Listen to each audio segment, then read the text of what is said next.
라파엘 그로시 사무총장, 도쿄에서 인터뷰.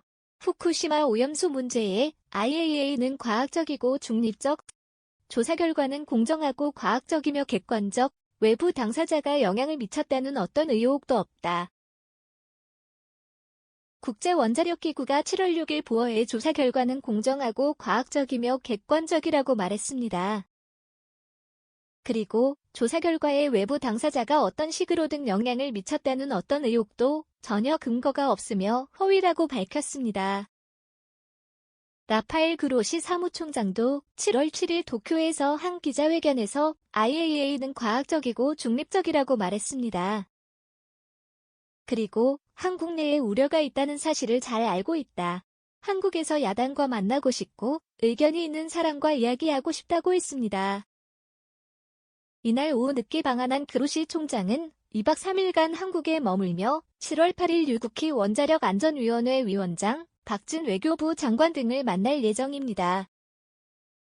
외교 소식통은 그로시 사무총장이 일본 방문 직후 한국을 찾기로 결정한 데는 IAEA에 대한 국내 일각의 비판 수위가 선을 넘었다고 판단한 이유도 있는 것으로 안다고 했습니다. 한편 더불어민주당은 IAEA가 보고서를 발표한 전후로 도쿄전력의 용역 발주 보고서와 같은 수준, 일본의 맞춤형 용역 보고서라며 IAEA 때리기에 앞장서고 있습니다.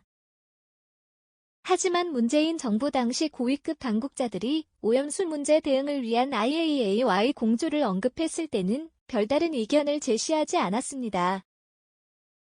2021년 6월 최종문 당시 외교부 차관은 국회 외통위 소위에 출석해 IAEA에 대해서는 어느 정도 신뢰를 해도 되지 않을까 생각하고 있다고 했습니다.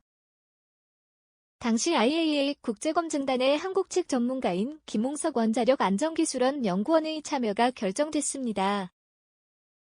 그러자 문재인 정부 외교부는 이 사실을 홍보하면서 우리 국민의 안전을 지키기 위한 최소한의 안전장치를 확보했다는 점에서 큰 의미가 있다고 했습니다.